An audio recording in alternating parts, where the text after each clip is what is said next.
Eu sou André Gaspar e este é o podcast Só Doutores, o programa que leva até você as mentes mais brilhantes da universidade. E hoje eu tenho aqui uma mente pedagógica brilhante que vai falar com a gente sobre corpo e cultura na educação à distância.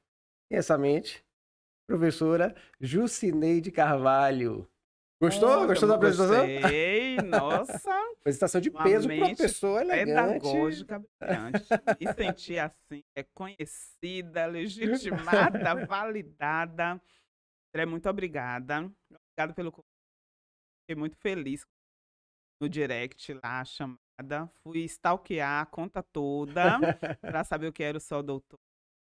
Fiquei muito feliz de ver que a ideia de você é trazer essa formação. De fato, é uma formação árdua, muito Pois é, profunda, mas que o objetivo é melhorar a sociedade, né, então fiquei muito exatamente, feliz.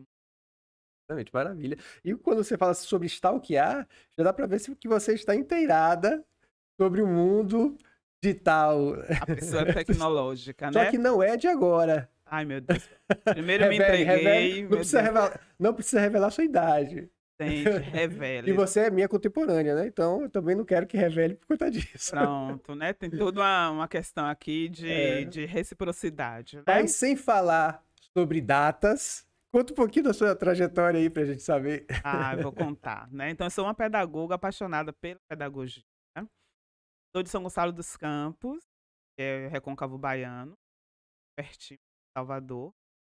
Fiz magistério. Assim como eu, filho. Então, somos colegas disso Magistério, também. nossa, magistério é uma formação interessante. Decidi fazer magistério, eu queria realmente quando eu tinha 15 anos, eu no magistério falei que eu queria fazer graduação, mestrado e doutorado. Preconizando tudo o que aconteceu. Nossa, né, e aconteceu, deu certo. Geralmente eu conto isso no meu Instagram, né, falo: Uhum. "Olha, deu certo". Por que eu quis fazer graduação, mestrado, doutorado? Porque eu tinha professores no magistério, e eu percebi, professora querida, que contou pra gente quem tinha graduação e quem não tinha. Sim. Meu Deus, essa professora, né, já tá com Deus, então tá tudo tranquilo. Mas ela trouxe pra gente, ela ia falando, né: "Olha, fulano tem graduação, fulano tem". Só que ela só falou isso depois que a gente teve, assim, uma certa conversa sobre alguns métodos que a gente achava bacanas, outros que a gente não achava. E aí eu fiz uma categorização. Olha só. A mente de pesquisadora já Nossa, aflorando. ali já estava. O que é que eu percebi? Os professores que tinham graduação eram professores mais leves. Os professores que não tinham graduação, eles eram mais rígidos. Olha só que Hum, engraçado. A professora de Sociologia da Educação era formada em Ciências Sociais. Ela levava a gente para ter aula no jardim da escola, olha quando só. a sala estava muito quente. Ela colocava a gente em roda. É, eu sei que o contemporâneo, né, jovem como se hoje não é muito comum o professor colocar a turma em roda, imagina na nossa época. Imagina no jardim da escola. Então, pode parecer algo muito simples, mas isso mudou a minha perspectiva, por exemplo, de docência. Uhum. Outro professor de educação física e tinha formação, ele levava a gente para ter aula de educação pela cidade. A gente ia caminhar, ou correr, ou fazer, enfim, Legal. alongamento, e ele ia contando a história das praças, o nome daquelas praças. Então a gente ia sabendo da história de São Gonçalo dos Campos, ao mesmo tempo que a gente fazia educação física. Então aí, eu fui fazer estava no magistério descobri que a gente pode ensinar e as pessoas podem aprender. Então eu não sei aqui para os nossos, né, ouvintes agora, mas isso é mágico, É. né. Então no magistério como estagiária, eu tive alunos que tinham dificuldade, né, de aprendizagem, estavam repetindo o ano há muito tempo. E aí eu decidi, eu não sei no seu magistério se você fazia um magistério em dupla, o estágio, mas na minha turma era em dupla. Então a gente combinou assim, a minha amiga ficou com os alunos que, digamos assim, estavam, né, no nível bacana, e eu fiquei com os alunos que estavam com a dificuldade maior. Então era como se a gente, trabalhasse o mesmo assunto, o mesmo conteúdo, mas a forma era diferente. E aí os alunos que eram repetentes há muito tempo, começaram a aprender, as famílias começaram a ir na escola, André, para saber quem era essa menina, né, 16 anos. Então quem era essa menina? Que conseguiu ensinar esse menino aqui que estava repetindo há tanto tempo. E aí eu me apaixonei por isso, aí eu decidi fazer pedagogia. Na minha cidade não tinha curso ou algo do tipo. Eu fui nesses professores formados e de muitos livros universitários. E aí eu estudava, né, de madrugada. No interior, eu não sei como é que tá hoje, né, mas na minha época de madrugada as pessoas realmente dormiam, né. Uhum. Mas aí eu fui estudar muito, e aí entrei na Universidade Estadual de Feira de Ah, na Santana, que é UF. perto, é. Tirei 10 na redação, estudei Olha pra isso. redação, olha aí, olha as pessoas das letras, né, vamos aplaudir.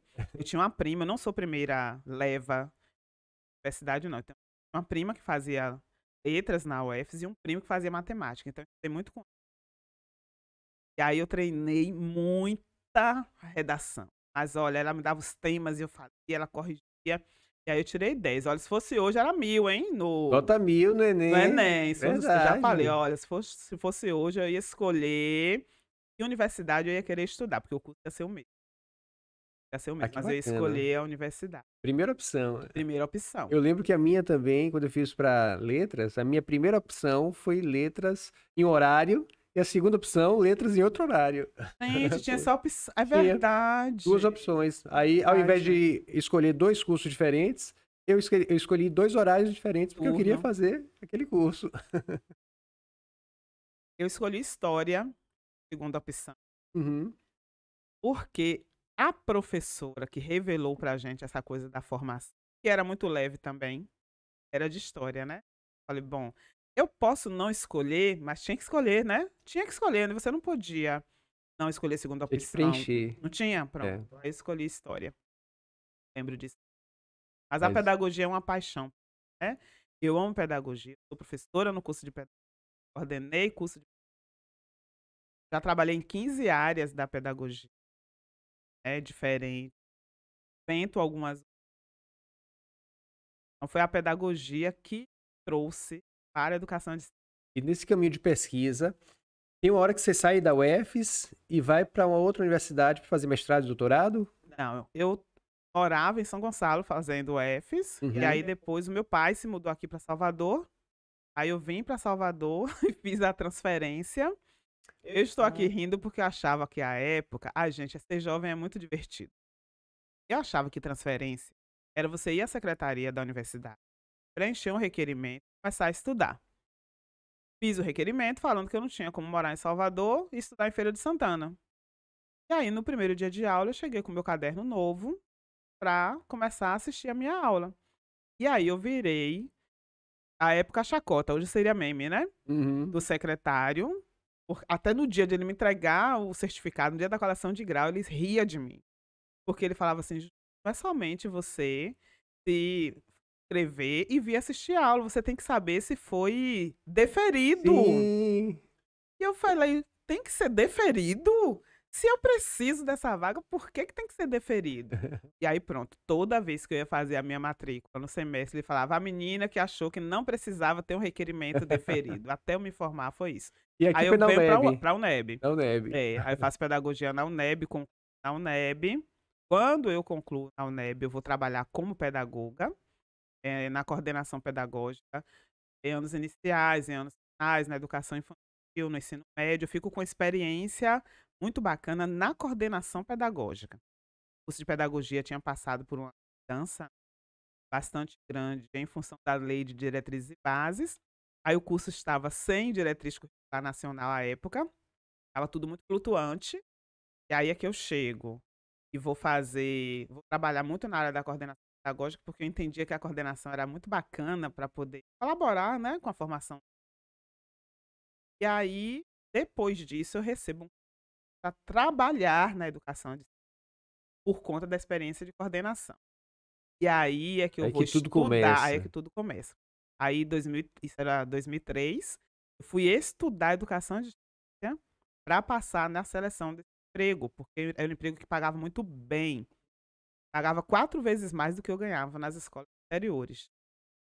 E eu sempre comento que receber 4 vezes mais é outro batom. É. É um Receber 4 incentivo. vezes mais, né, enfim, é outro suco, é outro peixe, é tudo diferente, né. E as pessoas queriam, na verdade, a minha experiência de coordenação e falaram: Uhum. "Não, Jucine, de EAD você vai estudar". Aí eu fui estudar, na época a gente tinha internet discada. Ai, André, É.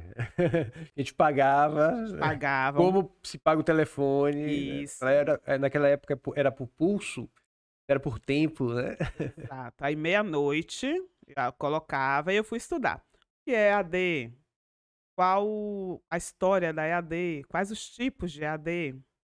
Fui estudar legislação de EAD para passar nas entrevistas, processo seletivo. E aí deu certo, né.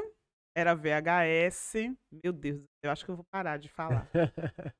Era VHS, eu tinha que fazer formação de professores tutores na época. Era um trabalho em que eu fui A gente tinha um videocassete. tinha um videocassete, a fita que embolava, meu Deus. Pode continuar, André, você tá lembrando de tudo agora, Eu fiz né? minha pesquisa no Google, Ah, aí eu não sim. foi, Anne? E a Anne ainda concorda É que nem aqui, gente. você lembra de Chico Anísio que tinha Terta? E se Não, perguntava, não foi Terta? não lembro. Quem era o É. Chico Anísio? Gente, era muito interessante, porque a EAD, a essa época, era fita VHS, TV pequena, meu Deus do céu, não tinha os De projetores tubo. multimídia de tubo. Eu lembro que eu fazia a formação de atores com, gente, retroprojetor. Aí eu imprimia aquelas, gente, eu tô esquecendo das Transparências. transparências coloridas, já era chique. Era. Aí eu ia fazer a formação dos professores. Aí a minha formação era muito assim, no sentido de quando a fita embolava, de você dar o play, o momento em que você quer discutir, né, eu já cutucava muito. O que que Uhum. acontece? Era algo padronizado, tá, essa empresa tinha um material padronizado. Então, por exemplo, tinha uma especialização em educação infantil. E eu tinha turmas em Porto Seguro, Juazeiro, Morro do Chapéu, Alagoinhas, mas era um material padronizado. Eu vinha de uma experiência em que saber o lugar de fala, pensar nas pessoas era importante. Lembra? Desde lá dos 15 anos. Sim. Então, como é que eu fazia a formação desses professores? Olha, você está aqui, Castro Alves. A cidade de Castro Alves tem uma forma de pensar a educação infantil. Então, quando você colocar o vídeo, nesse momento aqui, você dá pausa e pergunta: e aqui em Castro Alves, como é essa educação infantil? Como a gente poderia fazer? E isso eu fazia em todos os lugares, mas era com esse material, né? A bagagem cheia de fita VHS, o material impresso e essas fitas para poder falar como é que eles poderiam ser excelentes professores tutores que considerassem a realidade dos sujeitos que estavam ali naquela turma. E Era le assim que eu fazia. e lembrando que naquela época já existia o telefone celular, mas o telefone celular só servia para ligar, a gente tinha aquele tijolão. Hoje nós fazemos vídeos com celular, não era a realidade daquela época, então ninguém tinha prática, praticamente ninguém tinha prática de manusear um equipamento de vídeo. Tudo isso era muito estranho Verdade, para as pessoas, né. verdade. Eram estúdios muito bem estruturados, né. Então essas videoaulas, por exemplo, elas eram realizadas, eram montadas no estúdio da empresa, lá em Curitiba.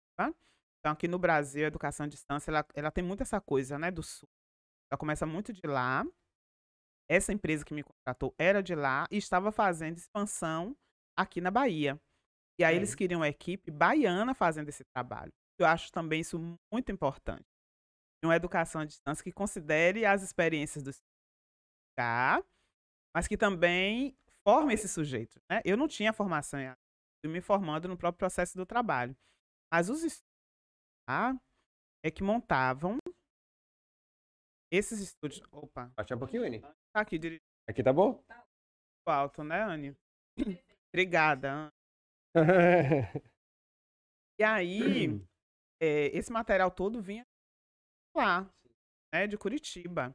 Eu fui a Curitiba muitas vezes, e eu fiquei impressionada com os estudos, né. Então, assim, sabe aquela coisa de câmera 1, câmera 2, câmera 3, né? Então aquela equipe Um toda, set de TV, né? set de TV, né? Então eu lembro de pessoas muito famosas, Rubem Alves, eles tinham do Ziraldo, então Gente de peso. tinha muita gente de peso, né? E era muito bacana também poder acessar, né? Mas assim, essa coisa do vídeo, eu lembro que outro dia eu coloquei no meu Instagram, a primeira vez que eu fui fazer um vídeo apresentando, também foi com a equipe de, né? Eu acho que eram 30 segundos, mas eu devo ter levado 1 hora para conseguir fazer.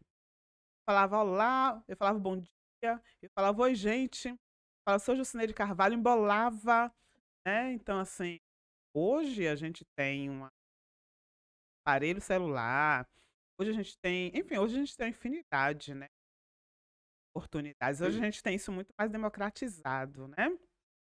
Olha, eu já dei muitas entrevistas para jornal escrito, né, impresso, para o próprio canal do YouTube, mas podcast, assim, é a primeira vez, né, É então eu só. fiquei muito emocionada, falei assim: "Podcast, assim", né. Sim. Aí eu acho tão chique, coisa e tal, é a primeira vez. Mas eu sei que a minha experiência aqui, ela decorre dessas outras experiências todas, né. Pois é, é interessante isso que você falou, porque você é uma pessoa que tem experiência larga com Sim, isso. E mesmo diante de algo que no primeiro momento lhe é estranho, há um trabalho a ser feito. Quer dizer, gravar um material de 30 segundos levou 1 hora.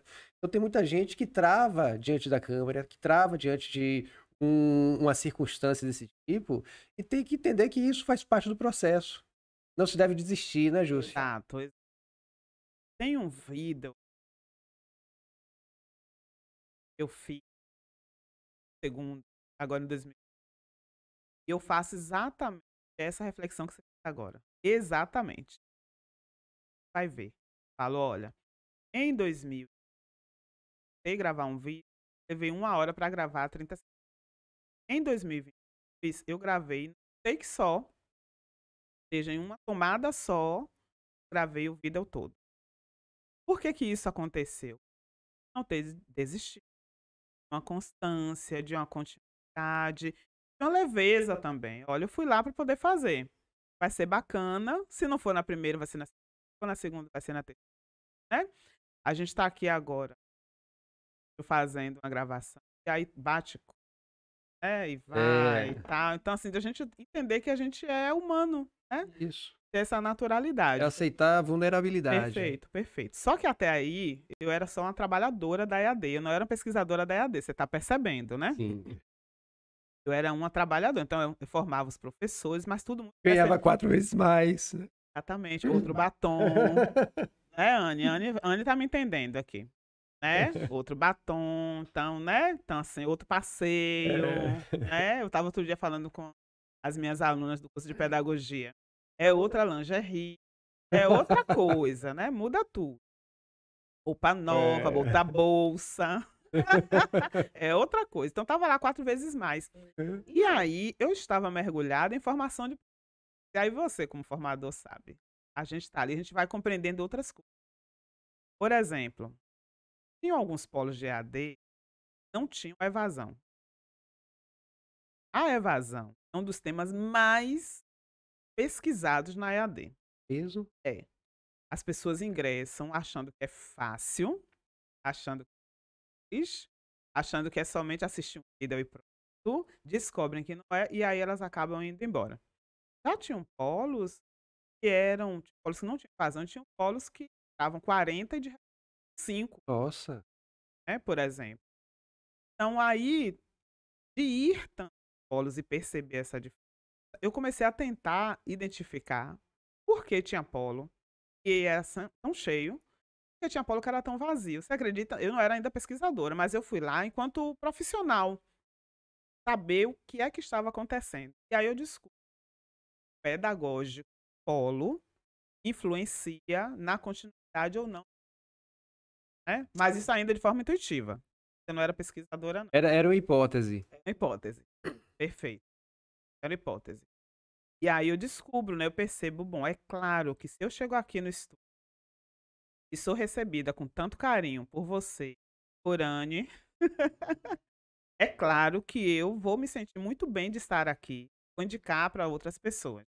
Mas é também óbvio que se eu chego aqui e pergunto: "Onde é que eu posso conseguir um atestado de matrícula?", estou chutando aqui. "Vocês me indicam para algum emprego?", alguma coisa desse tipo, e eu não sou bem atendida, é óbvio que eu vou.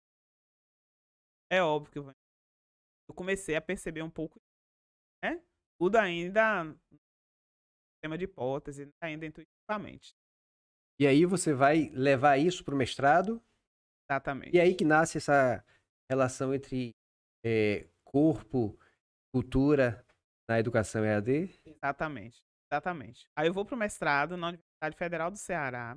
Você foi para o Ceará? A Universidade Olha, Federal do Ceará fez 2 turmas de mestrado em educação e eu fui da primeira turma. Quando eu entro no mestrado, eu já entro falando: "Eu preciso saber se tem alguma coisa a ver com a gestão do polo, de fato". Essa é a minha hipótese, né. Falei: "Não, vou aqui testar. Isso tudo que eu estou vendo nesses polos, de fato, é por conta do atendimento?". Enfim, aí sim eu viro uma pesquisadora, né. então você fez uma pesquisa e era meio que metalinguística, ou seja, você entrou no mestrado EAD para estudar o processo de EAD. Perfeito, Nossa, perfeito. E aí eu tinha muitas experiências, né, profissionais, e aí o mestrado já foi em 2006, então já tinha acumulado aí 3 anos de experiência intensas, né, experiências intensas da educação de então eu começo a mergulhar nesse processo, eu vou conhecer o polo, saber qual é a formação deles, eu vou saber qual é a formação dos vou saber o que é que os alunos que é acham. uma preocupação desde a época do magistério. Perfeito. Eu vou olhar se as pessoas estão felizes em estarem ali no polo. E aí eu encontro polos que têm vernissage, eu encontro polos que têm saraus, eu encontro polos que ao invés de assistir um filme em casa, que poderia, eles se reúnem no polo e levam pipoca e levam e eu encontro esses polos. E encontro polos também em que as pessoas têm uma relação higiênica, sala 3, né, e eu começo a fazer essas relações, evasão, por exemplo, ou continuidade com isso. Eu consigo entender que o elemento saber sobre questão escolar, eu consigo entender que o professor tutor ali é alguém muito, muito, muito forte, potente. E aí eu continuo trabalhando na EAD ao mesmo tempo. Então eu fiz parte de algumas equipes da Universidade Federal da Bahia, da Universidade Estadual da Bahia, de algumas universidades também de São Paulo, que, desenharam, né, o modelo de educação à distância, e nesse modelo eu chego com aquela pessoa que fala: "Olha, eu que é AD, sei o que é cada cidade, eu sei o que é o professor tutor, eu sei o respeito que tem que ter. Você não pode pegar um material, padronizado, trabalhar da mesma forma em Castro Alves e em São Gonçalo dos Campos". Então eu vou levando essa coisa e eu termino meu mestrado falando sobre a gestão dos polos de educação à distância, como é que de fato esses polos podem ser espaços de formação. E aí o terceiro passo é no doutorado. É no doutorado. Leva também essa perspectiva para o doutorado? Leva essa perspectiva. Só que agora, porque no mestrado, o mestrado é algo muito bacana, o mestrado te posiciona na pesquisa, não é. Eu não sei se você teve essa sensação. Quando eu terminei o mestrado, defendi e tudo mais, pensei assim: "Agora eu entendi a importância do sujeitos, a importância do referencial teórico bem estudado, a importância de a gente saber estudar para poder escrever". Você começa a aprender a pesquisar. Exatamente, né. Inclusive hoje eu sempre falo para os meus alunos de graduação que terminam o mestrado, quando eles terminam o mestrado eles me perguntam, né, a coisa de mentoria, né: "Professora Jusce, e agora o que eu faço?". Falo: "Vai ser mestre". O que significa vai ser mestre? Vai trabalhar o que você estudou, vai se aprofundar, vai, criar formas de você pensar mais um pouco, experienciar mais um pouco, né? É o que eu faço, por exemplo, quando eu vou para o doutorado. Então, eu vou para o doutorado, eu estava no doutorado, continuei trabalhando com educação de coordenação de tutoria na EAD, diretora acadêmica na EAD, e aí continuo viajando. E o doutorado foi Na Universidade Federal da Bahia, Faculdade de Educação. É. onde você encontra nosso Onde eu encontro o Ronald, Ronald Carvalho, que tem um podcast também gravado aqui. Ele é isso mesmo, filósofo, né? meu Então, querido um dos Ronald. primeiros podcasts, quem quiser, Perfeito. vai até lá em cima e olha, Ronald Carvalho, muito legal. Oi? Na playlist, exatamente, está Pronto. lá. E É, você encontra com o Ronald lá. exatamente. Aí quando eu stalkeei vocês, inclusive, Uhum. né, que eu fui ver, né, porque as pessoas da EAD, elas são assim, viu? Elas já vão olhar, é convidado para um programa de TV. Pronto, ela vai lá olhar como é mais ou menos o estilo, como é o estúdio, como é que, enfim, qual é o Uhum. posicionamento, né? Então, geralmente, quem é entrevistado, de que lado Você fica. tem uma visão crítica sobre todo o processo. Pessoal da EAD é assim, vai olhar tudo, né? E aí eu encontrei Ronald lá, pronto. Nós entramos juntos no doutorado, na Faculdade de Educação da UFBA, né? E aí eu começo a fazer uma pergunta em que o que é que eu compreendi nessa caminhada toda de educação à distância? Os sujeitos precisam ser respeitados. Uma coisa é você fazer EAD em Juazeiro, né? Ali à beira do São Francisco. Outra coisa é você fazer EAD em Porto Seguro. Né? Eu tô falando de cidades que eu andei viajando. Era importante dar atenção a isso, né? Então, a minha pesquisa no doutorado é fazendo a tese, né, de que o corpo, a cultura e a experiência do sujeito precisam fazer parte da educação à distância. A gente não pode mais pensar uma educação à distância que é produzir um centro de formação, seja qual for a universidade, desconsidere a experiência dos sujeitos que vão passar pelo processo de formação. E aí vem uma questão que eu sempre coloco, e é a. Não sei se você percebe isso. Eu vejo que muitos professores estão utilizando esses mecanismos do audiovisual, mas reproduzindo a mesma coisa que se reproduz no ambiente presencial. Para a gente fazer essa mudança de lugares, né, do presencial para o virtual, na sua concepção, você acha que deve haver uma adaptação, uma ressignificação desse lugar? Quer dizer, a gente não pode trazer exatamente aquilo que a gente faz no presencial para o virtual. Eu digo isso porque eu vejo muitas lives sobre alguns assuntos que reproduzem exatamente o que uma mesa redonda reproduz. E Verdade, talvez esse modelo não seja tão atrativo para quem está no online. verdade. É chato, né? Em outras palavras, é chato. É muito chato, é verdade, acontece mesmo.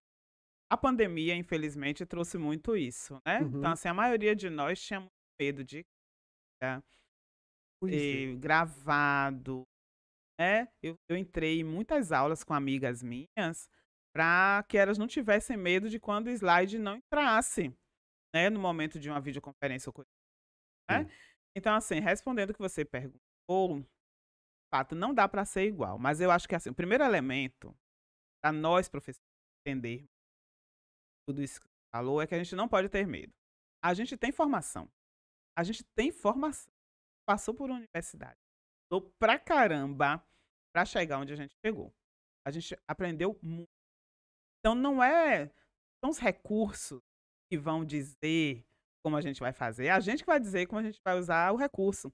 Não vira uma pirotecnia pedagógica, Uhum. né? Aí você vai dar aula e vem, coloca um link, coloca um QR Code, coloca, né? Você vai colocando um monte de coisas e, na verdade, o que é mesmo que eu quero? Qual é o objeto da minha formação, né? Então, acho que primeiro os professores e as professoras podem ter medo de usar as tecnologias, tá? Agora sim, eu preciso me debruçar para saber como as escolas e as universidades pecaram muito fazendo aula fazendo aula, levando em consideração a temporalidade. A temporalidade no online, ela precisa ser repensada. Temporalidade é um assunto repensado quando a gente fala da educação online. O corpo e a cultura precisam ser pensados quando a gente fala da educação online. O professor precisa pensar metodologicamente, né, na mediação dele, e a potência toda não está no recurso, está na mediação. Então, no momento em que um professor pensa uma forma de atuar profissionalmente ele vai precisar pensar, inclusive enquanto sujeito. Porque imagina uma aula de 8 às 12. Só slide, slide, slide, slide, slide, fica Cansativo. chato mesmo. As pessoas vão fechar a câmera. Uma vez eu fiz um post sobre que as câmeras já estavam fechadas, só que na pandemia a gente percebeu. Porque Uhum. na sala convencional, né, presencial, tem gente que ali estava. Só que no online a gente acaba descobrindo porque tem gente que fecha, que vai dormir, que vai para o mercado, que vai, enfim, fazer várias coisas, né. É verdade. Então, eu acho que, primeiro, o professor não pode ter medo. Segundo, mais importante é o objetivo da formação, né. E sim, ele vai precisar fazer algumas adequações, de maneira inclusive leve, já que a gente está falando aqui de doutores leves, né. Uma vez eu dei uma aula para professor da Universidade de Pelotas, do de odonto. Queriam saber como usar as tecnologias na época da pandemia, né. E aí uma das médicas falaram assim, psicólogas falou assim: "Ah, Jus, porque eu tenho que sair correndo do meu consultório para poder chegar em casa, conectar e tudo mais". E eu falei: "Mas por que você dá aula no consultório?". E ela falou assim: "No consultório?". Eu falei: "É, você já imaginou que é um estudante de odontologia saber o que é que um consultório precisa ter? Como é a recepção? Como são os equipamentos? Porque a cadeira tem que ser daquele tipo.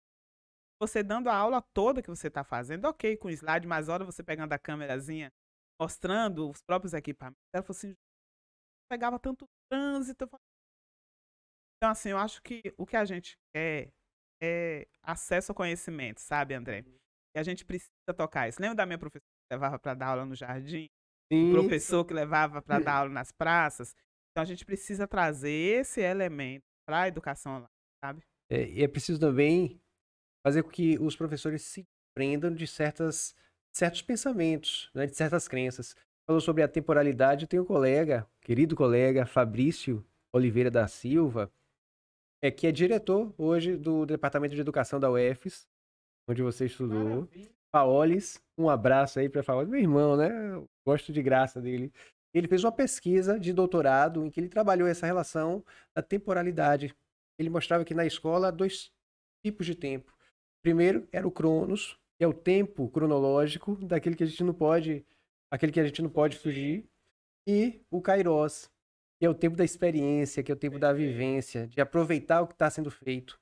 Então, muitas vezes, nós, professores, talvez por uma questão institucional, olhamos muito para a questão do Cronos e deixamos de lado o Kairos, né? Perfeito. Na educação à distância é muito, né? Então tem pessoas que entram na educação à distância. Geralmente eu oriento. Quando você entra na educação, digamos que você vá para um instituto que tá totalmente EAD. E não vai a nenhum polo nunca. Tem outras que são semipresenciais. Você vai uma vez por semana, 2 vezes por mês, independente do modelo. Independente se a instituição, inclusive, respeita o seu corpo e a você precisa se respeitar. Hashtag hashtag se respeite. Você precisa se respeitar. Como é se respeitar? Por exemplo, eu tenho encontros presenciais ou cronos 2 vezes no mês, mas eu preciso ter os meus dias de parar para estudar todo aquele material que a educação à distância utiliza. Porque na educação à distância, os materiais eles são feitos com muita antecedência. Planejamento na EAD é algo fundante. Então, assim, se a gente vai ter uma disciplina em fevereiro, tá tudo pronto em outubro, setembro, para testar, para ver carga na plataforma, tudo isso, né? O estudante, ele precisa ter o tempo de o tempo de estudo é o kairos, não é o tempo da disciplina. Então, se eu desejo porque a gente trabalha com muito sonhos, não é, André? Então, quando uma pessoa vai lá na universidade e escolhe o curso que ela quer, ela está escolhendo a vida dela, ela está escolhendo a caminhada dela. Eu vou ser professor, eu vou ser médico, eu vou ser engenheiro, eu vou ser sociólogo. Então, ela está escolhendo um. Então, tudo que a universidade pensa, ele é no sentido social, é no sentido da caminhada dele de. Então, não dá para o estudante só fazer o Cronos, a atividade que a universidade pedir. Ele vai precisar, bom, que agora é o meu tempo de estudar. Eu estou estudando pedagogia. Com a pedagogia, eu gostaria de atuar em que área? Eu gostaria de atuar na pedagogia hospitalar, por exemplo. Há pedagogas que fazem uma especialização em educação especial e elas são lotadas nos hospitais, né? Vários hospitais hoje já têm esses espaços de crianças que estão em momento de adoecimento, mas que estão em idade escolar, elas ficam no hospital e elas são eh, ensinadas por pedagogas naqueles. Se eu desejo ir, talvez no curso de pedagogia não tenha algo tão profundo, mas não é o que eu desejo, pronto, me aprofundar nisso, né? Então, isso é o Kairos, é o tempo que eu estou na minha formação profissional me aprofundar. Maravilha. Olha, eu não posso deixar de terminar esse podcast sem falar sobre algo que eu achei impressionante. Que tem no seu Instagram, aliás. Tá pegando aquela câmera, Anny? Então, aliás, o Instagram de Júcia a gente vai deixar na descrição do vídeo. Se você quer conhecer o trabalho de Júcia, é só clicar lá e ir até as redes sociais dela. Mas você se apresenta também como mentora pedagogas, né? Pedagogas. Conta um pouquinho disso aí pra gente. Gente, essa parte é divertida. Bom, eu sou essa pedagoga apaixonada pela profissão, né? E eu tive a oportunidade de atuar em 15 diferentes áreas na pedagogia até hoje. Tem muita gente que fala assim, Ju, o que é? Então eu já trabalhei com indústria, eu já trabalhei com tecnologia, trabalhei com projetos de desenhos animados, então fazendo a gestão de equipe, designers, de professores, também de programadores. Então já pude trabalhar na EAD, na educação superior, presencial e online, enfim, 15 áreas. E aí as pessoas sempre se assustavam, né? Quando eu comecei a dar aula na universidade, foi em 2008, eu percebi alunas de pedagogia muito cabisbaixas logo no primeiro semestre. E eu ficava muito preocupada, né? Primeiro que eu achava que elas iam um pouco desarrumadas. Eu comentei isso, então estou falando isso aqui com muita tranquilidade, porque eu falava isso na. Eu falava, se uma empresa quisesse te contratar, chegasse nessa porta agora, ela te contrataria? E aí elas começavam a ficar assustadas. Eu percebi esse elemento da autoestima. Eu percebia também que muitas delas não sabiam estudar. Eu era professor de metodologia da pesquisa. E eu comecei a criar estratégias para ensiná-las a estudar. Porque quando você tem um tempo sem estudar, aí você chega na universidade. Eu lembro que quando eu cheguei na UFES, a professora de filosofia trouxe o mundo de Sofia para a gente ler e deu um prazo muito curto. E eu lembro que isso assustou. À época eu não conhecia Paulo Freire também, por exemplo. Paulo Freire é maravilhoso, mas não é uma leitura. Então eu comecei a ensinar essas alunas de pedagogia, número um, a estudarem e número dois, a se arrumarem. Uhum. E isso fez com que elas começassem a ter muito sucesso na carreira delas. Então isso virou de maneira, né, intuitiva e orientava muito. Então elas chegavam, professora, eu preciso dar um currículo, você me ajuda? Professora, eu estou no trabalho tendo algumas questões complexas, você me ajuda? E eu ia ajudando. Então aí foram muitos anos, né, entrando, passando em concursos. Elas achavam que seriam pequenas escolas, bairros onde moravam. E aí eu comecei a falar sobre estratégias para ser aprovada em concurso. Eu sou concursada, eu sou coordenadora pedagógica da Escola de Salvador há 18 anos. Então eu fui dando para elas essas estratégias. Como é que você passa no concurso? Como é que você faz um bom currículo? O que é que você não deve dizer numa entrevista? Importante, É, é. então, falava isso também. Ah, Justo, eu queria criar um reforço escolar. Falei, mas vai ser aquele Darcy Banca de antigamente? Como é que você monta um reforço escolar? Como é que você monta um negócio, né? Pedagógico. Então, de tanto fazer isso, realmente, tanta gente ter resultado, as próprias pessoas começaram a me pedir para eu montar um curso, montar um espaço, um momento de ensinar isso. E aí eu comecei. Já se vão alguns anos, então eu acabei transformando realmente no negócio. Então hoje eu me intitulo pedagogas, mas que tem toda uma história, né? Não é um modismo, não é Sim. por conta do digital, não. É porque eu tenho uma caminhada, um método, uma orientação para pessoas que fazem o que fizeram pedagogia. Quer dizer que foi uma trajetória que te levou a isso. Exatamente, exatamente. Então eu tenho lugar de fala, Que bacana. tenho lugar de fala. E para quem quiser receber essa mentoria, Chama no direct, eu respondo no direct, olha, tá? personalizada, resposta Respondo, não personalizada. respondo, Anne? E respondo tarde, não é, Anne? Respondo. Tava lá, ó, 23 horas respondendo Anne, né? Então eu respondo o meu direct. Então no meu momento de trabalho eu não acesso, mas nos meus momentos de Uhum. pausa eu acesso os meus posts, né? Hoje eu tenho uma agência que me ajuda com os posts, que é a Bambu Digital Marketing. Mas as minhas legendas sou eu quem escrevo. Sou eu quem escrevo? Meu Deus, quando eu tô perto do pessoal de letras, eu fico assim com medo. Sou eu quem escrevo, sou eu que escreve, não é assim? Meu Deus, olha o André aqui todo. Sei como é que eu Mas corrijo. saiba que eu sou linguista, viu? Sim. Ah, é verdade. Então o que Então, eu importa é que trabalho eu com variações comunique. linguísticas. Pronto. Que bom. Meu Deus, agora eu me sinto mais leve. Então eu faço as minhas legendas, os meus stories, né? Hoje eu fui pra cá dirigir e tanta gente passando nas lombadas devagarzinho. Aí eu fiz uma história falando, eu acho tão bonitinho as pessoas passando devagarzinho nas lombadas. E o público-alvo que você recebe são pedagogas formadas, estudantes. São pedagogas formadas. Antes, eu gosto de trabalhar com as pedagogas, né. Outro É. dia um colega falou assim: "E os homens?" Falou: "Olha, eu não vou desprezá-los, podem vir, mas eu gosto muito desse lugar de fala da mulher, sabe." A estudante de pedagogia, ela é um estudante dela, né, que tem família, que precisa de várias coisas ao tempo, assim como eu. Então há toda a reciprocidade, né, na minha narrativa. Gosto muito de trabalhar com as mulheres, mas os homens pedagogos são bem-vindos. Mas os estudantes de pedagogia, eu atuo com elas, as que já têm tempo formadas, né, as que demoraram um pouco para poder começar o curso, mas aí começaram e agora o que é que eu faço? Tenho 50 anos, comecei pedagogia agora, Juci, me ajuda, né. E também pessoas que estão no doutorado, pessoas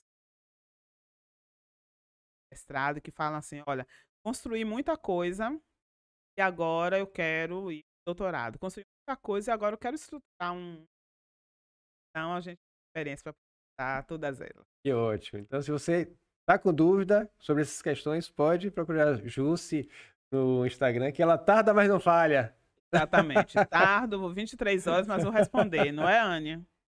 Eu Pronto. respondo. Jusce, foi um prazer para mim te receber aqui, bater esse papo maravilhoso, viu? André, muito obrigada, viu? Obrigada a você, obrigada a Anne, que está aqui também nos bastidores.